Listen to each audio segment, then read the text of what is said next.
साबिक वज़ीर-ए-आज़म आज़ाद कश्मीर राजा फारूक हैदर साहब ने भी हमें ज्वाइन किया है। फारूक हैदर साहब, आपका भी बेहद शुक्रिया समा को वक्त देने के लिए। फारूक हैदर साहब, जिस तरह से भारत की जानिब से एक और ड्रामा रचाया गया, फिर उसके बाद पाकिस्तान का रिस्पॉन्ड, इसको आप कैसे देखते हैं?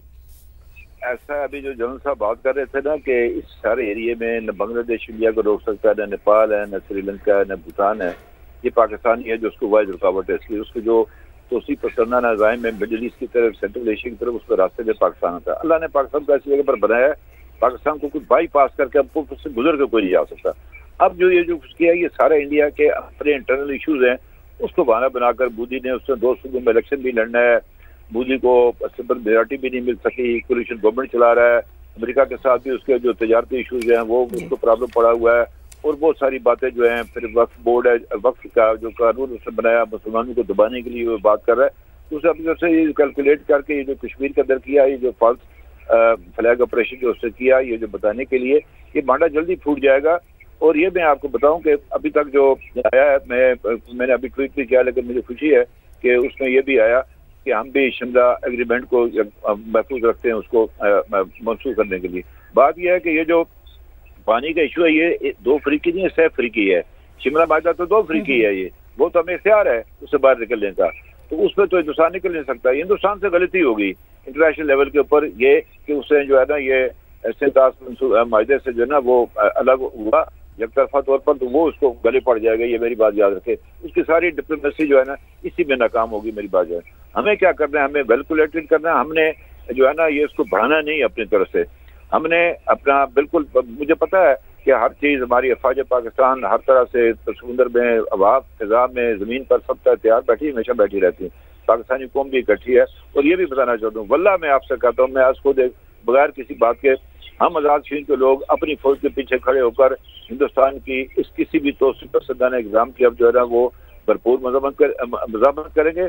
और हिंदुस्तान को पहली बार जो है ना, जो बार बार वो पाकिस्तान के बारे में कहता है हम ये कर देंगे, हम वो कर देंगे, उसको पता चलेगा कि अब का पाकिस्तान जो है उसको किस तरह का जो है ना वो जवाब देगा, जो कल हिंदुस्तान की दसलें याद रखेंगे वो अपनी तारीख की किताबों में पढ़ाते रहेंगे। जी लेकिन फारूक हैदर साहब, पानी बंद करना सिर्फ पाकिस्तान की मईशत या ज़राअत को नुकसान नहीं पहुंचाएगा, बल्कि जनूबी एशिया के पहले से कशीदा हालात को मजीद बदतर कर देगा, जिसका नुकसान दोनों ममालिक और खित्ते को उठाना पड़ेगा। ऐसा है ना, पाकिस्तान ने ये तो कहा ना कि पानी का अगर बहाव रोका गया, बहाव रोकेगा, पानी किधर ले जाएगा, उधर क्या नाम है, उधर ले जाएगा, उत्तर प्रदेश के ऊपर तो नहीं ले जा सकता वो पानी। इसको उन्होंने कहा इसको जंग का एग्जाम तस्वर किया जाएगा। ये बड़ी बात कही है जो अभी तक आया, जो नेशनल सिक्योरिटी काउंसिल के इजलास से जो चीज़ें अभी तक बाहर आई हैं, अभी तफसील से बात आएगी। पानी बंद नहीं कर सकता वो, फिर ये ऐलान जंग होगा, ये फिर जंग होगी इसके ऊपर। तो ये बात यह ना, किसी ने कहा था कि इस इलाके दुनिया में आइंदा जंगें जो पानी पर लड़ी जाएंगी, तो ये इसका जो हिंदुस्तान का जो है उसको गलतफहमी है अपनी फौजी कुव्वत पर या अपनी उन चीज़ों पर, या किसी जगह से हिंदुस्तान को हो जाती है, गलतफहमी पड़ जाती है। और ये इसको पड़ गई है, इसको मोदी को, इसके साथ जो लोग हैं, ये इसका वज़ीर दफ़ा है, इसका वो जो वज़ीर ख़ारजा है, इसका जो वो क्या नाम है वो होम मिनिस्टर है, या 1-2 सूबों के जो चीफ मिनिस्टर है, वो इस तरह की बातें करते रहते हैं। हिंदुस्तान के अंदर सीनियर एलिमेंट भी है। अब जो उन्होंने सारी ये किया हुआ है, ये अपने मीडिया से किया हुआ है। तो मैं आपके तवज्जो से, आज उन्होंने एक्स को बंद किया है हिंदुस्तान के अंदर, सोशल मीडिया को, लेकिन बात चली जाती है कि वो जो सीनियर एलिमेंट है उसको आगे आना चाहिए, और जो है ना वो मोदी की जो है ना ये तो सिंधाना पॉलिसी के खिलाफ जो है उसको बात करनी चाहिए। बात यह है कि पिछली दफ़ा भी जब ये इलेक्शन था, हिंदुस्तान के सीनियर ब्यूरोक्रेट्स जो थे रिटायर्ड, उन्होंने खत लिखे, इंडियन नेवी, एयरफोर्स और आर्मी के जो चीफ थे, उन्होंने भी खत लिखा कि ये जो मुस्लिम तकसीम कर रहा है ये हिंदुस्तान के, बल्कि उनके एक नेवल चीफ का था, मैं स्कूल पढ़ रहा, उसने कहा कि मेरी नेवी में मुसलमान भी हैं, हिंदू भी हैं, ईसाई भी हैं, मैं पाकिस्तान के खिलाफ लड़ाई लड़ूंगा, ये अंदर जो है मेरे हमले में आपस में लड़ाई शुरू हो जाएगी, तू हिंदू है तो मुसलमान है, मैं क्रिश्चियन हूँ। तो ये जो है ना इनसे गलती हो गई है। और ये आप देखेंगे इंशाल्लाह ताला कि ये इस दफ़ा जो है ना ये हिंदुस्तान का बयानिया या मोदी का जो बयानिया उसको दुनिया के अंदर जो है ना वो पज़िराई नहीं मिल सकेगी। मेरी बात याद है। बिल्कुल ठीक है। साबिक़ वज़ीर-ए-आज़म आज़ाद कश्मीर राजा फ़ारूक हैदर साहब, बहुत बहुत शुक्रिया समा को वक्त देने के लिए। और साबिक़ वज़ीर-ए-आज़म आज़ाद कश्मीर राजा फ़ारूक हैदर समा से ख़ुसूसी गुफ्तगू कर रहे थे और उन्होंने कहा कि इस दफ़ा مودی کا جو ہندوتوا کا نظریہ ہے اس کو پذیرائی بالکل بھی نہیں ملے گی، ان سے غلطی ہوئی ہے۔ پہلگام واقعے کے بعد کی صورتحال اور خطے کے حالات کا جائزہ لیا گیا ہے۔ وزیر اعظم میاں شہباز شریف کی زیر صدارت قومی سلامتی کمیٹی کے اجلاس کا اعلامیہ جاری کر دیا گیا ہے۔ کمیٹی کی بھارت کے ساتھ واگا بارڈر فوری بند کرنے کی سفارش سامنے آئی ہے۔ کمیٹی کا حملے میں سیاحوں کی ہلاکت پر افسوس کا اظہار، بھارت سے ہر قسم کی تجارت معطل، پاک فوج ملک کی دفاع کے لیے مکمل تیار ہے۔ اعلامیے میں یہ کہا گیا ہے بھارتی طیاروں پر پاکستانی فضائی حدود کے استعمال پر پابندی، پاکستان اپنی لائف لائن کا ہر قیمت پر دفاع کرے گا، پاکستان کی ملکیت پانی کا بہاؤ روکنا جنگ جیسا اقدام ہوگا، سندھ طاس معاہدے کو یک طرفہ ختم کرنے کا بھارتی اقدام مسترد کر دیا گیا ہے۔ سندھ طاس معاہدہ عالمی بینک کے ذریعے طے پانے والا معاہدہ ہے۔ سندھ طاس معاہدے میں یک طرفہ معطلی کی کوئی شق موجود نہیں ہے۔ پانی پاکستان کا ایک اہم قومی مفاد ہے۔ اعلامیہ قومی سلامتی کمیٹی میں یہ کہا گیا ہے پاکستان بھارت کے ساتھ تمام دو طرفہ معاہدوں کو مکمل معطل کرنے کا حق استعمال کرے گا۔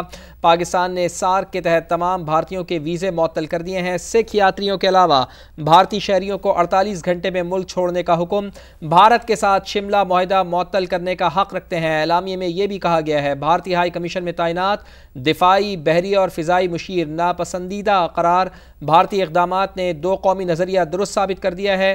پاکستان نے بھارتی ریاستی دہشت گردی کے ناقابل تردید شواہد فراہم کیے۔ کلبھوشن یادو بھارت کے دہشت گردوں میں ملوث ہونے کا زندہ ثبوت ہے۔ اعلامیے میں یہ بھی کہا گیا ہے تو 2.5 گھنٹے تک یہ طویل اجلاس چلا۔ قومی سلامتی کمیٹی کا اجلاس وزیر اعظم کی زیر صدارت، اس کا اعلامیہ اب جاری کر دیا گیا ہے جس میں پہلگام واقعے کے بعد کی صورتحال اور خطے کے حالات کا جائزہ لیا گیا ہے۔ کمیٹی کی بھارت کے ساتھ واگا بارڈر فوری بند کرنے کی سفارش سامنے آئی۔ کمیٹی کا حملے میں سیاحوں کی ہلاکت پر افسوس کا اظہار، بھارت سے ہر قسم کی تجارت معطل کرتے ہیں۔ اعلامیے میں یہ کہا گیا پاک فوج ملک کی دفاع کے لیے مکمل تیار ہے۔ اعلامیے میں یہ بھی کہا گیا بھارتی طیاروں پر پاکستانی فضائی حدود کے استعمال پر پابندی لگا دی گئی ہے، پاکستان اپنی لائف لائن کا ہر قیمت پر دفاع کرے گا، پاکستان کی ملکیت پانی کا بہاؤ روکنا جنگ جیسا اقدام تصور ہوگا، سندھ طاس معاہدے کو یک طرفہ ختم کرنے کا بھارتی اقدام مسترد کیا جاتا ہے۔ سندھ طاس معاہدہ عالمی بینک کے ذریعے طے پانے والا معاہدہ ہے۔ سندھ طاس معاہدے میں یک طرفہ معطلی کی کوئی شق موجود نہیں ہے۔ پانی پاکستان کا ایک اہم قومی مفاد ہے۔ اعلامیہ قومی سلامتی کمیٹی میں ایسا کہا گیا پاکستان بھارت کے ساتھ تمام دو طرفہ معاہدوں کو معطل کرنے کا حق استعمال کرے گا۔ پاکستان نے سارک کے تحت تمام بھارتیوں کے ویزے معطل کر دیے ہیں۔ سکھ یاتریوں کے علاوہ بھارتی شہریوں کو 48 گھنٹے میں ملک چھوڑنے کا حکم بھی دیا گیا ہے۔ بھارت کے ساتھ شملہ معاہدہ معطل کرنے کا حق رکھتے ہیں۔ بھارتی ہائی کمیشن میں تعینات دفاعی، بحری اور فضائی مشیر ناپسندیدہ قرار، بھارتی اقدامات نے دو قومی نظریہ درست ثابت کر دیا ہے۔ پاکستان نے بھارتی ریاستی دہشت گردی کے ناقابل تردید شواہد فراہم کیے ہیں۔ کلبھوشن یادو بھارت کے دہشت گردی میں ملوث ہونے کا زندہ ثبوت ہے۔ اعلامیے میں یہ بھی کہا گیا ہے۔ اسی پر بات کرتے ہیں، نمائندہ خصوصی عثمان خان ہمارے ساتھ موجود ہیں۔ عثمان خان، ذرا تفصیل سے بتائیے گا کہ اعلامیے میں مزید کیا کہا گیا ہے اور 2.5 گھنٹے تک اس اجلاس کی رویداد بھی